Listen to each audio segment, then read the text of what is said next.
SSC English second পেপারের একটা গুরুত্বপূর্ণ পার্ট হচ্ছে সিনোনিমস এবং অ্যান্টোনিমস। অনেকের কাছে এটা একটা ভয়ানক বিষয়, কারণ হচ্ছে এটা অনেকটা মুখস্থের উপর নির্ভর করে। তো আমি আজকে দেখাবো কিভাবে আমরা এটা শর্টকাটে শিখে পরীক্ষা একটা মার্কস ক্যারি করতে পারি। আসলে সিনোনিম এবং অ্যান্টোনিম এই পার্টটা আমাদের অনেকটা মেমোরাইজ বলা যায়, মানে মেমোরাইজ করে আমাদের পরীক্ষা আনসার করতে হয়। তাই এখানে আসলে সিনোনিম এবং অ্যান্টোনিম এইগুলো আমরা শিখে আসলে শেষ করতে পারবো না, এটা তুলনামূলক অনেক বেশি।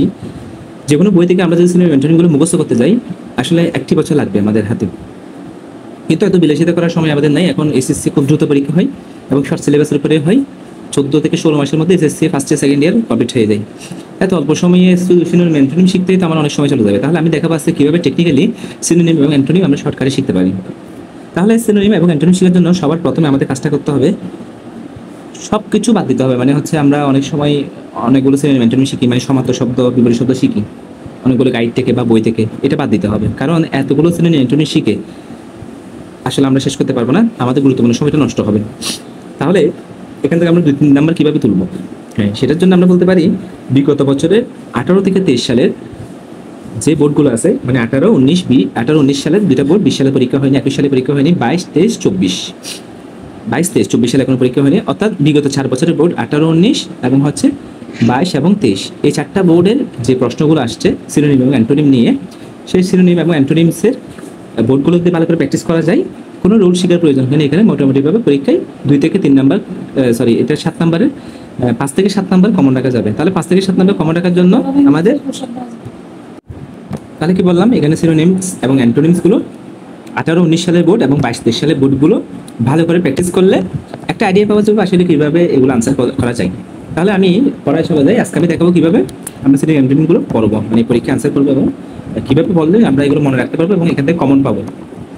আমি একটা কথা বলি, এখানে 18 থেকে 23 সালের প্রশ্নগুলো যদি বোর্ডগুলো শেষ করা যায় তাহলে অবশ্যই এখান থেকে 5 থেকে 7-এর মধ্যে অবশ্যই 4 থেকে 5 নাম্বার কমন পাওয়া যাবে। আর 2-3টা যেগুলো, আর যে 4-5টা থাকবে সেগুলো অনেকটা আইডিয়া বেসিস করলেও নাম্বার পাওয়া যাবে। তাই আমরা একটু দেখবো আজকে বোর্ডগুলো কীভাবে প্র্যাকটিস করবো।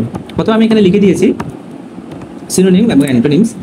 সিনোনিম মানে হচ্ছে শব্দের অর্থ, আর অ্যান্টোনিমস মানে হচ্ছে বিপরীত শব্দ। এই সিনোনিম অর্থ সমার্থক শব্দ, আর অ্যান্টোনিমস মানে হচ্ছে বিপরীত শব্দ। এই সিনোনিমস মানে আমরা ছোটবেলায় যে কোনো কবি পরিস্থিতি, একক পরিস্থিতি পড়তাম না, ওইখানে কিন্তু শিখতাম যে অম্বর মানে আকাশ, তারপর হচ্ছে শশী মানে চাঁদ, এগুলো হচ্ছে সমার্থক শব্দ। আর বিপরীত শব্দ কি? বিপরীত শব্দ মানে হচ্ছে অ্যান্টোনিমস, যেগুলো হচ্ছে আমরা বিপরীত দেখবো, আকাশ পাতাল, তারপর হচ্ছে চন্দ্র সূর্য, তারপর হচ্ছে পূর্ব পশ্চিম, এরকম করে অনেকগুলো বিপরীত শব্দ শিখতাম। এগুলো হচ্ছে সিনোনিমস আর অ্যান্টোনিমস। এগুলো আমরা বাংলায় শিখতাম। বাংলায় কিন্তু আমাদের মুখস্থ করতে হতো কবি পরিস্থিতি থেকে, লেখক পরিস্থিতি থেকে, মানে কবিতা এবং গদ্য থেকে আমরা এগুলো মুখস্থ করতাম। একইভাবে একই কাজটি আমাদের করতে হবে ইংলিশে, একটু অন্যভাবে। তাহলে আমরা এরপরে স্লাইডে যাই। এখানে একটা বোর্ড কোয়েশ্চেন্স দেওয়া আছে, দেখা যাচ্ছে এই বোর্ডটা হচ্ছে 2018 সালের কম্বাইন্ড বোর্ডের, অর্থাৎ 2018 সালে এবং 2016 সালে এটা এসেছিল।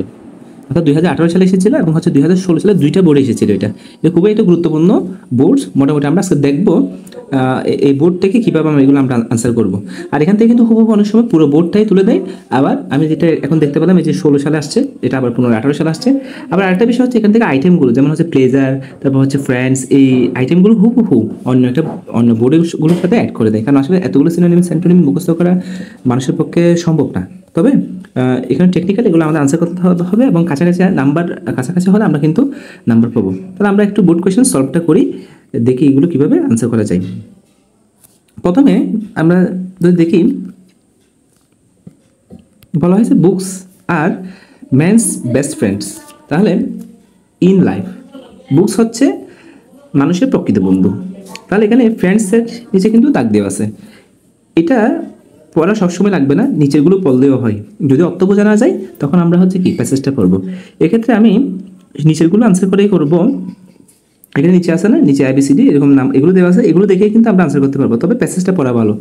তো আমাদের পরীক্ষার সময় কম থাকে, যদি আমরা কোনো একটা অর্থ বুঝতে না পারি তখন প্যাসেজটা পড়ে অর্থটা বোঝার চেষ্টা করবো। যেমন আমি যদি এখানে বলি হার মানে ক্ষতি, হার মানে কি ক্ষতি, এই হার্মটা এখানে ক্ষতি আছে সেটা আমরা খুঁজে নিব। এই যে ভেরি মাচ হার্ম, তখন আমরা যখন এই পুরো লাইনটা পড়বো, ভেরি মাচ হার্ম দ্বারা কী বোঝাতে চাচ্ছে, মনে করেন আমরা হার্ম শব্দের অর্থ জানি না, তখন আমরা যদি পুরো এই সেন্টেন্সটা যখন পড়বো, পুরো সেন্টেন্সটা পড়ার মাধ্যমে এখানে যে হার্ম মানে কি সেটা আমরা বুঝতে পারবো।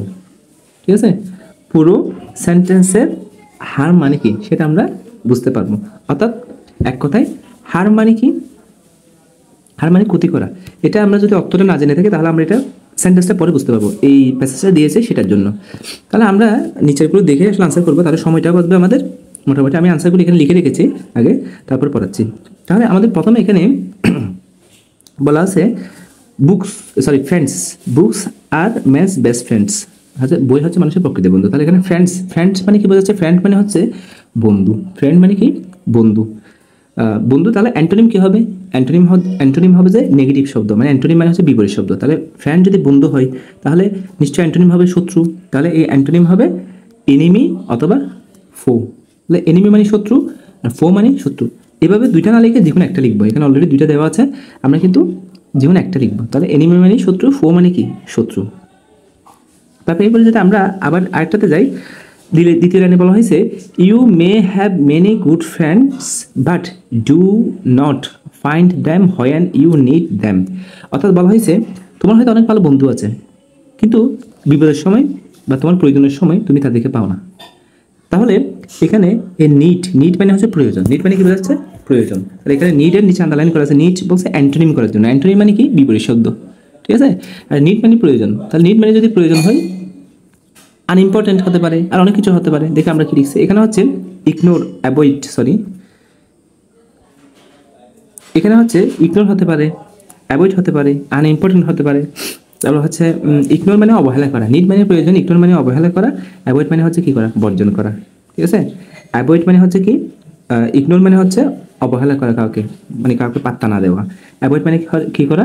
অ্যাভয়েড মানে হচ্ছে পরিহার করা বা পাত্তা না দেওয়া, এরকম বিষয়। তাহলে নিড মানে প্রয়োজন, নিটের বিপরীত শব্দ হচ্ছে ইগনোর, অ্যাভয়েড। আরও কিছু শব্দ লিখেছে যেমন আনইম্পর্টেন্ট। হ্যাঁ, নিড মানে প্রয়োজন, তারপরে আনইম্পর্টেন্ট, এরকম কিছু বসানো যায়। কাছাকাছি হলে নাম্বার পাওয়া যাবে, এটা হচ্ছে কথা। এরপরে আমরা পরেরটাতে যাই।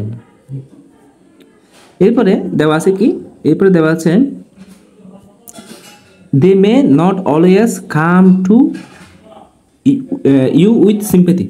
তারা may not always come to you with sympathy. তাহলে অনেক সময় ওরা তোমাকে সিম্পেথি নাও দেখাতে পারে, সহানুভূতি নাও দেখাতে পারে। মানে তুমি একটা কথা বলতেছো, তারা সিম্পেথি না দেখাতে। সিম্পেথি মানে হচ্ছে সহানুভূতি। তাহলে সিম্পেথি যদি হয় সহানুভূতি, সিম্পেথি কি করতে বলছে? সিম্পেথি সিনোনিম করতে বলছে। সিনোনিম মানে কি? সমার্থক শব্দ। তো কম্পাশন মানে হচ্ছে কাউকে কি করা? সহানুভূতি জানানো। আর কি হতে পারে? আর হতে পারে লাভ, ভালোবাসা। ঠিক আছে? কাউকে ভালোবাসা দেখানো। তাহলে সিম্পেথি মানে সহানুভূতি, তারা তোমাকে ভালোবাসতে পারে, ভালো নাও বাসতে পারে, সহানুভূতি নাও দেখাতে পারে। এখানে কম্পাশন, লাভ দুইটাই হচ্ছে সিনোনিম শব্দ, যে কোনো একটা বসাবা। ঠিক আছে? এরপরে আমরা যাবো হচ্ছে, এরপরে দেওয়া আছে প্রুফ। এখন আমরা লাইনটাকে পড়ি। লাইনটা কি বলছে? লাইনটা বলছে some may prove true or some may prove false and do you much harm. তার দেখো, কেউ এখানে মিথ্যা প্রমাণিত হতে পারে, আবার কেউ সত্য প্রমাণিত হতে পারে। এখানে তোমার অনেক বন্ধু আছে যারা কেউ মিথ্যা, কেউ সত্য প্রমাণিত হতে পারে। And do you much harm, এবং তোমাকে অনেকে ক্ষতিও করতে পারে, বা তুমি অনেক ক্ষতিও শিকার হতে পারো এদের কারণে। এদের হার মানে কি? হার মানে ক্ষতি সাধন করা।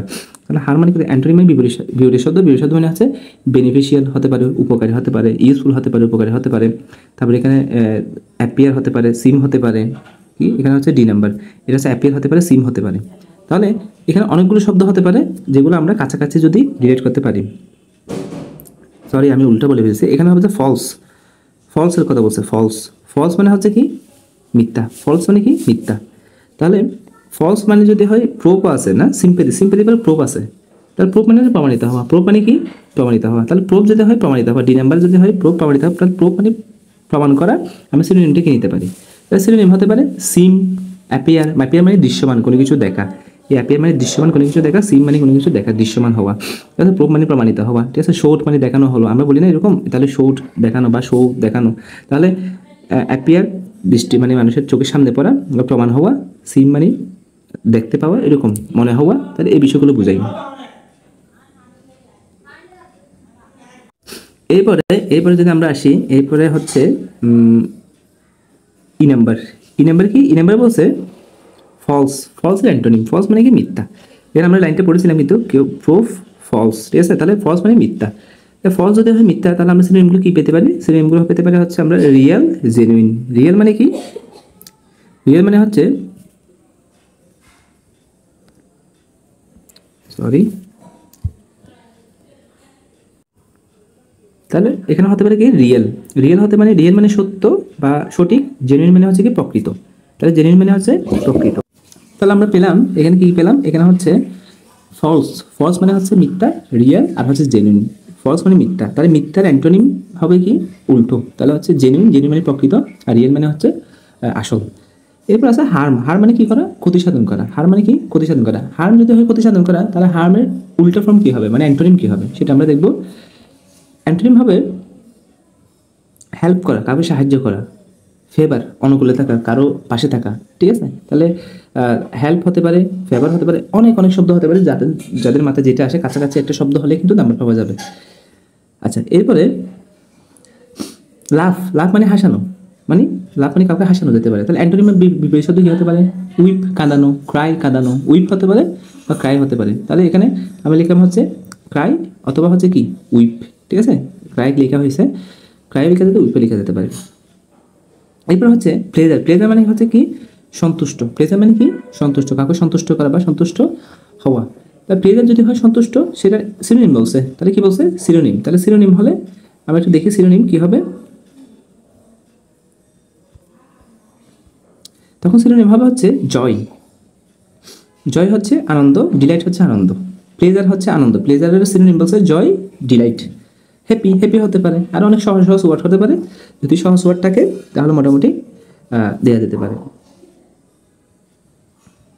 এরপরে হচ্ছে আছে bright, bring, sorry bring, bring মানে কি আনা, ব্রিং যদি হয় আনা, ব্রিংয়ের সিনোনিম কি মানে কোনো কিছু আনয়ন করা, তাহলে আনয়ন করা হবে, এটা এটা সিনোনিম বলছে, তাহলে গিভ মানে দেওয়া। আচ্ছা, তাহলে এখানে ব্রিং আছে, ব্রিং হচ্ছে সিনোনিম বলছে, আমি এখানে ভুলবশত অ্যান্টোনিম লিখে ফেলছি। তো ব্রিং যদি হয় আনয়ন, আনয়ন করে, তাহলে কাম মানে আনা, কাম হতে পারে আনয়ন করে। এখানে ব্রিং মানে আছে, এই তো ব্রিং, ব্রিং মানে হচ্ছে আনয়ন করে কোনো কিছু, ঠিক আছে, আনয়ন করা, আনা, আসা, ঠিক আছে। তো এখন আমরা এটার অ্যান্টোনিম এখানে বলছে সিনোনিম করতে, তাহলে সিনোনিম আমরা কি বসাতে পারি, সিনোনিম আমরা বসাতে পারি হচ্ছে টেক মানে লওয়া, টেক মানে কি লওয়া, ঠিক এই জায়গায় হতে পারে টেক অথবা হচ্ছে কাম, এভাবে করে নিতে পারি। তাহলে টেক ব্রিং, ব্রিং এর সিনোনিম হচ্ছে টেক মানে হচ্ছে লওয়া, হচ্ছে তারপর হচ্ছে কাম মানে আসা, এরকম কিছু বোঝা যেতে পারে, মানে কাছাকাছি হলে নাম্বার পাওয়া যাবে। এখানে আমি অ্যান্টোনিম লিখে রাখছিলাম, এটা হচ্ছে সিনোনিম সেজন্য। আর অ্যান্টোনিম বললে কিন্তু এই দুইটাই হবে, গিভ মানে দেওয়া, প্রোভাইড মানে দেওয়া, ব্রিং মানে আনা, গিভ মানে দেওয়া, প্রোভাইড মানে দেওয়া। তাহলে এরপরে লাস্ট ওয়ান আছে, সেটা হচ্ছে আইডিয়া। আইডিয়া মানে কি ধারণা, আইডিয়া মানে কি, তাহলে কোনো কিছু ধারণা বোঝাতে হচ্ছে আইডিয়া বসে, তাহলে আইডিয়া সিনোনিম বলছে, তাহলে আইডিয়া সিনোনিম কি হবে ভিউ বা কনসেপ্ট। সিনোনিম ভিউ মানে হচ্ছে কি কোনো কিছু দেখা বা এটা অয়ে পাওয়া, কনসেপ্ট মানে হচ্ছে একটা ধারণা পাওয়া, কনসেপ্ট মানে কি একটা ধারণা পাওয়া। তাহলে ভিউ মানে হচ্ছে দেখা, কনসেপ্ট মানে কি পাওয়া, ধারণা পাওয়া। আসলে এগুলো আমি খুব কম সময়ে দ্রুত করার চেষ্টা করছি, সেজন্য একটু মিসআন্ডারস্ট্যান্ডিং হয়েছে বুঝতে। তোমরা একটু ভালো করে দেখবা, বোঝার চেষ্টা করবা, তাহলে অনেকটা বুঝতে পারবে। এগুলো এভাবেই আসলে সলিউশন করতে হবে, প্যাসেজটা পড়তে যাবে না, অনেক সময় প্যাসেজ পড়তে গেলে সময়টা চলে যায়, যদি তোমার কোনো অর্থ বুঝতে কষ্ট হয় তখন তুমি প্যাসেজটা পড়তে যাবে। আগে প্রথমে তুমি এই যে নিচে এখানে যে ক্লুগুলো দেওয়া আছে, এই যে ক্লুগুলো দেওয়া আছে সেই ক্লুগুলো ধরেই কিন্তু সিনোনিম অ্যান্টোনিমকে আনসার করার চেষ্টা করবা। যদি মনে হয় যে কি আমি কোনো একটা অর্থ বুঝতে পারতেছি না, তখন এই প্যাসেজটা পড়া যেতে পারে। এভাবে করে যদি পড়ো, তারপর হচ্ছে আনসারটা এভাবে লিখতে হবে, মানে আনসারগুলো এভাবে লিখতে হবে, তবে একটা আনসার লিখতে হবে, এখানে দুইটা বা বেশি লেখা যাবে না, যে কোনো একটা, যেমন অ্যাপিয়ার, সিন, দুইটা লেখা যাবে না, যে কোনো একটা লিখতে হবে। এভাবে করে লিখবা, তাহলে আর বোর্ডগুলো প্র্যাকটিস করলে আমার মনে হয় খুব সুন্দরভাবে এগুলো আনসার করা যাবে। কাছাকাছি হলে স্যাররা নাম্বার দিবে, একদম অ্যাকুরেট যে হতে হবে এরকম কোনো বিষয় নেই।